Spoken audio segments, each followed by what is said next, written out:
The following is a special presentation of Tony Kurre Radio.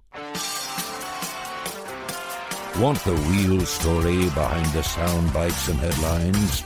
Let's find the facts. Remember, it's not a conspiracy theory if it's the truth. You are not paranoid or confused.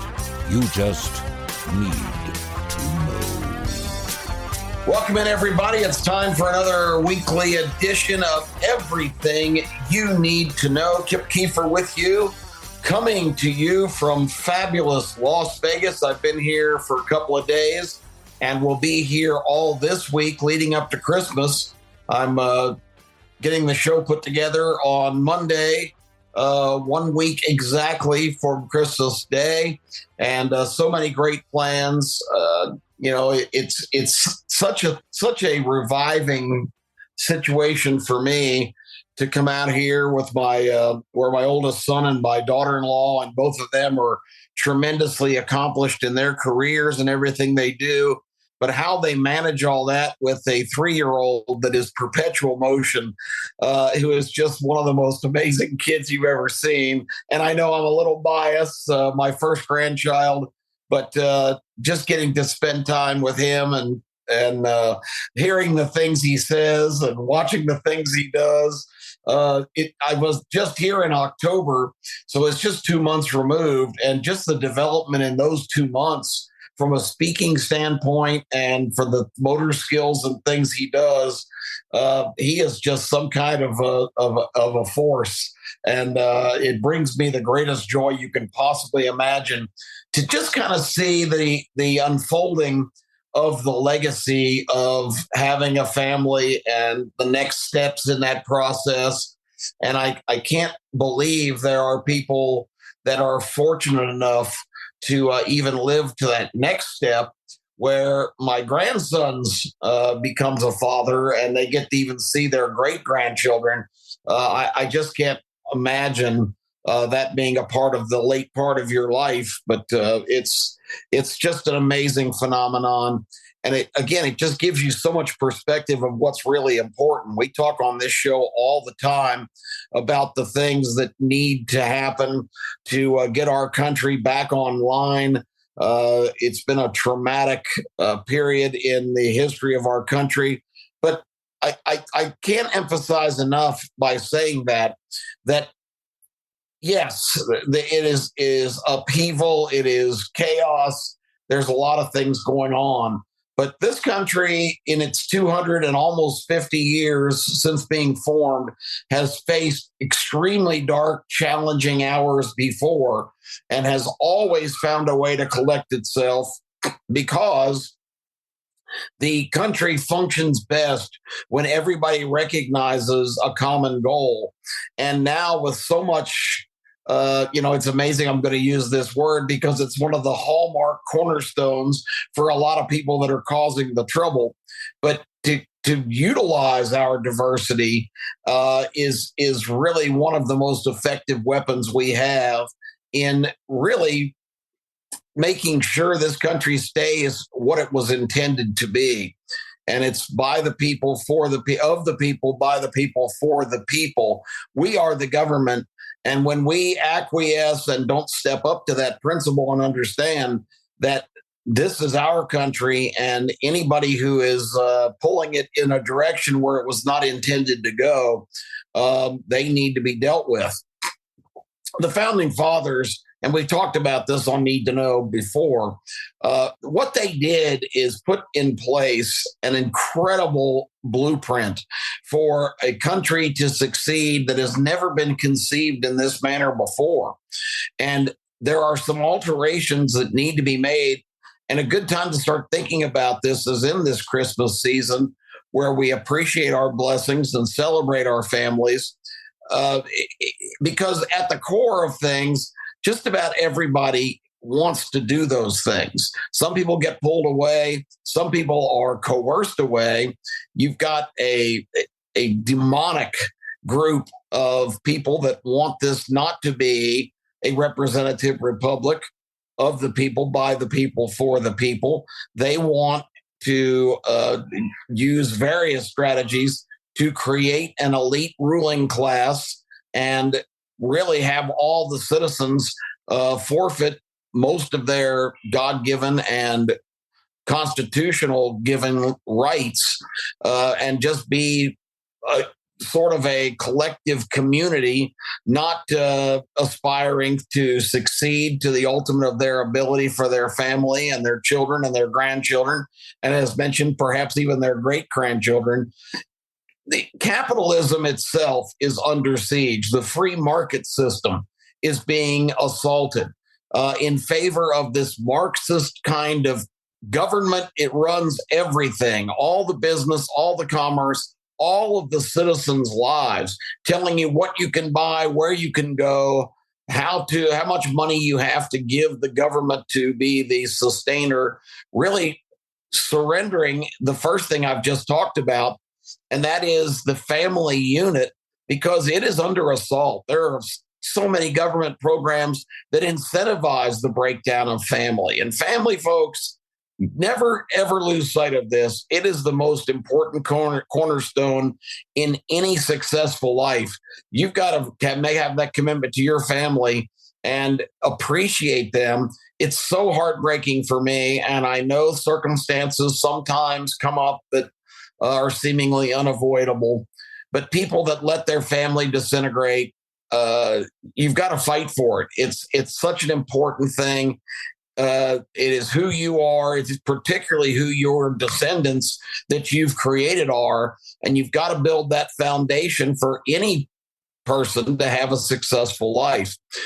Capitalism and free enterprise, as I mentioned, tremendously under siege. It's not a perfect system, and it's one that is not easy to defend, I guess, from an intellectual standpoint. But it is by far the greatest opportunity for a successful and satisfying life that there is, because the alternative, some kind of socialist, collective, Marxist approach, where once again, you work and you exist to subsidize the government and really fortify the people that have declared themselves, quote, in power, unquote, that takes away everything America stands by. Yes, capitalism is not in its results fair. It is not a fair system because everybody's going to succeed in a different level. But it's not just the privilege of success. The capitalist system, the brilliance in free enterprise and our system is that you can be rewarded by your own gifts and your own talents and the things that you do, your own hard work, your own diligence, your own perseverance. And also the other really interesting thing in the capitalist system that would not exist in any of these totalitarian governments that we're being pushed toward is the miracle of being in the right place at the right time, of, let's just call it what it is, of God interceding in your life and putting you in a spot where something amazing happens and you find yourself in a capacity where you are succeeding. Luck, as silly as that sounds, you're rolling the dice and maybe you hit your number a couple of times in your life and really have a tremendous run of success. All of those elements are part of this brilliant system that was conceived where people can be rewarded for their own skills, their own hard work, and also maybe just get a little bit of luck to hit it big and make their lives even more successful. But again, that's just the financial and security enterprise of what this life means. The foundation of family and the combination of rolling up your sleeves and try to provide the greatest life for your kids and their kids that you possibly can. I love that the motivations for so many years of so many people that came to this country and built it into what it is was the concept of, I want to provide a better life for my children than I had. And what better motivation is than that to go out and make your fortune and do your thing and, utilize your God-given gifts in a country that gives you also the constitutional rights to decide who you are, who you want to be, and how you're going to get there. It is so much better system than being told what you are and who you are and your limitations, and demanding that you adhere to the standards that they set, not those that you set for yourself. I hope some of this is resonating, because I think we've really gotten away from the concept that in this Christmas season, it's one of my greatest wishes is to see this situation start to improve, and young people that are being really having their minds poisoned and indoctrinated, being told this is an evil country, that this is a country where you're not going to succeed if you're not in a certain group, that, for instance, being born an African American means you're going to be discriminated against and not have equal opportunities. There's work to be done in so many areas to make this thing how it was intended to be. And one of the very first things is making the American dream, making the things I just talked about possible for everyone. Because I agree, the system needs to be fair, but fair is not the outcome. Fair is the process. Fair is the opportunity. That's what needs to be fair. People need to have the opportunity and the knowledge to access all the stepping stones that can lead them to that opportunity and that success and that positive outcome. And everybody's outcomes are going to be different. People's definition of a positive outcome for their work, again, is a plan that they make, not that somebody else makes for them. And yes, there's happenstance, there's good fortune, there's bad fortune, great breaks, bad breaks, but that's what life is. And again, I am so thankful and so incredibly blessed to live in a system where my own efforts are what determines my own outcomes. And I had an opportunity to make some steps and take some directions that have, for the most part, yielded some successful outcomes. But I didn't start with anything particularly. Nobody put me through school. My dad was a hard worker, but he was not really a guy that thought a lot about the future or had a lot of investments, or, I was not given a golden ticket upon growing up. I had to make my own way, make my own choices, and there were some really hard times. But again, that's the genius of the system we live in, because if you keep your nose to the grindstone and you have a clear path and a direction, and you understand what your talents, your skills, the different things you bring, you can succeed.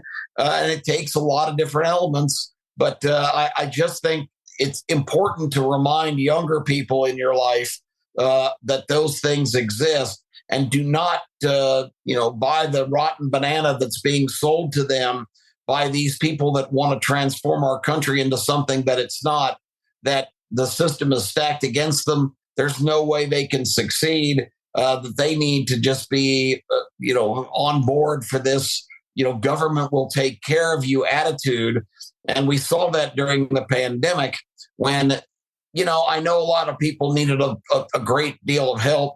The decisions that were made because of not any kind of evil intent, but everything being kind of shut down and everybody sort of sheltering in place to avoid an enemy that we didn't know how to deal with, cost a lot of people economically tremendously.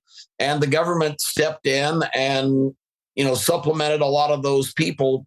But it really kind of changed society because it created more of this kind of government reliance. Well, the government will bail us out. And it's still happening. I get, I think everybody that follows me and maybe the program here understands that I in addition to doing a lot of broadcasting. And I'm so blessed to do that because, as you can probably tell, I enjoy conveying my thoughts in these kind of formats. And I have so much appreciation for Tony Kurre Radio and Tony Kurre himself for giving me a forum every week to talk about things that are important to me. But the agency that I run is the Birmingham Racing Commission, which basically oversees the operations of the Birmingham Racecourse Casino. And there are a lot of regulatory provisions that I'm in charge of making sure stays along the letter of the law, and, making sure that I've got a competent staff to license and monitor and create a lot of the things, the infrastructure necessary. But that being said, I am still getting, and this is almost 2024, at least 2 phone calls a week. And I've stopped answering them because they're all the same. But it's from people all over the country that are involved in some kind of financial firms that have incentive to call people like me and say, hey, if you operated during 2020, the COVID year, into 2021 and maintained a full-time payroll, you are eligible to apply for up to $26,000 per employee to be reimbursed for continuing to keep your business open and keep people on the payroll. Well, that's fine and good. I am not a private business, which the intent for that is for private business, but it's the government is still making just tons of money available all these years removed. And it's created a situation where a lot of people have not to this day gone back to work. The Biden administration quotes a bunch of numbers, have all the jobs they, quote, created, unquote. They haven't created anything. Jobs that have come back that were shut down because new entrepreneurs or the previous entrepreneurs have used government programs like this if they were able to keep people on, but they're still getting supplemented and getting business loans to get back up and running. And that has helped employ people that were out of work. But those statistics, while they look good with unemployment being about 3.5%, that doesn't account for the hundreds of thousands of Americans who have never gone back to work and are still finding ways to supplement themselves on government programs. In the long run, let's say in the short term, that's great. I want everybody to be able to sustain themselves. But in the long term, it's a negative because you don't want to take away the incentive to once again roll up your sleeves and go to work, because that's where you're going to make the most of things. That's when things are going to happen, not when the government is sending you a check, when you are perfectly capable of getting out and working for a living. So again, I'm glad that we're in a situation where people can be supplemented and supported when the time is at hand. But that is not a system that's going to be successful in the long run, because government cannot sustain this kind of printing of money and putting on the tab for the future for any aspect of what we're doing. And it's something that needs to be looked at and addressed and put to a stop, because we're already in a position of being trillions of dollars in debt. And we're just kicking the can down the road, and just put that on our tab. Well, eventually, folks, the tab comes due. The interest alone on our national debt now is $1 trillion a year. It's approaching our entire budget. It's not sustainable. It's got to stop. This country works best when all the regulations are thrown wide open to the extent where just the minimum applies, and lets business do what business does so brilliantly. I watch a series on the History Channel called the different things that built America on different subjects, foods, architectural things, buildings. They tackle just about every subject and tell you about the entrepreneurs and the people that had these ideas. The Hoover Dam is a fascinating episode of how they basically did the impossible and created something so unbelievable that it just comes from the genius of certain people and the corroboration of a lot of different people on these kind of things. Americans can do anything, and we have proven that. Our system promotes that. We do not want to be a social collective, and there are people pushing that once again that believe that government is better equipped to make decisions for you and your family than you are. And if you're on board with that, if you're down with that concept, I feel sorry for you. You really need to get back and look at the basics of what makes this country great. And really is the thing at the end of the day that you can, I think there's two kinds of sleep. There's the bad sleep where, you haven't really accomplished very much in a day. You've kind of wasted it, let it get away. Time is so precious. It comes and goes so quickly that you got to utilize every day to the best of your ability. And that doesn't mean working or being obsessed with something. It means just finding quality time with your family. It means doing one thing a day, just one thing that's thoughtful for a person. There's so many examples. I was in the grocery store not too long ago, and a lady had not a very large amount of groceries, but she was trying to run her card in the credit card machine, it could have been a debit card, but there was some kind of a problem. She didn't really appear to be somebody who would be overdrawn or didn't have the funds, but you never know. And I was standing behind her. And I will admit, part of my motivation was, as this scene unfolded, I was feeling terribly sorry for her because she was exasperating, trying to figure out if she had any. She's digging in her purse and seeing if she had any cash. I just got the clerk's attention and said, "I'll get this. So go ahead and bag her up. You can just put her total on mine." And he said, "Are you sure?" And I said, "Sure." And when she didn't know what really was going on.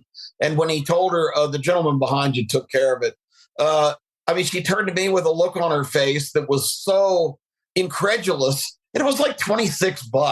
Not life-changing money by any means, but she was just so blown away and just said, I can't believe you've done this for me. I don't know what happened with my card. She was kind of like trying to tell me that it's got to be some kind of glitch. And I said, it's not important. And she goes, "Well, can I take your name and your address so I can send you a check and pay you back?" And I thought, well, that's interesting. She can't get her card to work. She's going to send me a check. I said, no. I don't want a check. All I want is if you're ever in the same position and somebody needs some help, just do the same thing for them. That'll be payment enough for me. I'm glad to be able to do this. I know that that's a horrible feeling. And, I hope you have a wonderful day and a great life. And anyway, those kind of gestures, it really gives you reinforcement as a human being. And if everybody would have that mentality, and I'm not trying to lionize or qualify myself for sainthood, I just find that's just a logical way to go. If I'm out to lunch with friends or whatever, I reach for the tab. And I'm not rich. I'm not, spewing money here, but I just really enjoy doing things for people, and not even financial things. If somebody's needs some help and struggling to carry something or, whatever, just take a few seconds of your time and help somebody out. There's nothing that gives you a better feeling. I think we need to get back to those simple things, those simple organic things. And I think all of us can start putting back the building blocks to what made this country great. And because it's still great. I just find it unbelievable that Joe Biden mocks MAGA, make America great again. I don't like the again. I've told you that on our show. I think America has been great from the moment of conception. I think America can be greater if Americans realize that the focus we need to have now is making the American dream available for everybody. And I'm talking about interceding with middle school kids, young kids that are 11 or 12 that are being told that they're not going to amount to anything, and show them all of the opportunities, find out what their skills are, find out what they're good at, find out what they want to do, and start to make those things part of the education process. Not just having people waste time in school and have the dropout rate now of, for some minorities, the dropout rate, is my understanding, is close to 70%. That's just a total waste of an opportunity to, create an education system where people can flow in a direction that fits their talents and their interests and their desires. That's what needs to be reimagined. There's so many things, and they're not going to be easy. But things like this in this country have not been easy before, and we've triumphed over them. These are things that need to happen, and my greatest Christmas wish is that they will begin with just each individual, each one of us doing something every day that in consideration of somebody else. I love some of the organizations. I mean, I know they barrage you, but Tunnels to Towers, T2T, which is an organization that builds custom houses for wounded veterans and first responders. There's not a more fantastic way to show you care than to contribute to those kind of organizations. St. Jude Hospital, I've been giving money to them for many, many years. I cannot imagine a family having a child stricken with one of these horrible illnesses. And it's such a wonderful resource. The great Danny Thomas started it because he was such a believer in helping families in the worst shape. Look out for each other, take care of each other. That's what it's all about in this Christmas season and beyond, every day of the year. We've got a lot of great things coming up. Tony and I will be with you recording tomorrow this week's Keefer and Kurre. We have a blast on that show every week, so look for that here on TKR. And one thing about working with Tony Kurre, you don't get time off. There's no holidays on TKR, so I assume next week on Christmas Day and the following Tuesday, we're going to be very active. I know Tony and I are going to be. Tony is too humble to say it for himself, but I am really excited that next Tuesday, December 26th, Tony Kurre makes the triumphant return to the house that he built, 99.5 WZRR, which, of course, in his original involvement was classic rock at its best. Now it is Talk 99.5. Tony and I are going to host the morning show from 6 a.m. to 10 a.m. on 99.5, the house that Tony built on that day. Tony going back to Cumulus and working with me as we fill in that for that show. And I can promise you we're going to load it up with a ton of fun. So if you're in the Birmingham listening area, or you can also, of course, access it on the internet, WZIR 99.5 FM. Tony and I will be there next Tuesday, December 26th, with our day after Christmas morning show. And, of course, we team up every Saturday on the starting lineup, Keefer and Kurre's starting lineup. We were going to take a hiatus this week. If Tony was in charge, we'd be right there taping. But we are going to give the crew over at ABC 3340 a chance to kick back on Christmas weekend. We will return with a show on Saturday, December 31st. That will be the day before. That's New Year's Eve morning on Saturday. Actually, the show airs on the 30th. Let me get that right. The 31st, of course, is Sunday. That's New Year's Eve. So Saturday, December 30th, New Year's Eve weekend, we will be on Keefer and Kurre's starting lineup on ABC 3340, 10:30 a.m. We have great guests. We have unbelievable picks. Tony already in the can this week with his pick. I've got Old Dominion, who's playing in a bowl game against Western Kentucky. We are now 19-5-1 over our last array of picks. And these are not just picking winners. This is against the spread.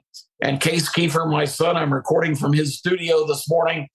We had a great weekend out here. If you like to throw a few shekels at some football games, we are the source to give you the best information to be a winner. It's been a joy to be with all of you. I will not be greeting you here on this program until next week on the Christmas edition of Need to Know. Maybe we can wax poetic a little bit about Christmases past and some great memories I have that you might be able to identify with. Time to wrap it up. Keefer and Kurre coming up this week here on TKR. Have a blessed Christmas or Hanukkah season, whatever your celebration is. Celebrate your family. Celebrate the greatness of being an American. I am so appreciative of all of you who tune into my show, and wish you every happiness in your lives and the lives of your family. Merry Christmas, everybody. Have a great time. This has been a special presentation of Tony Kurre Radio.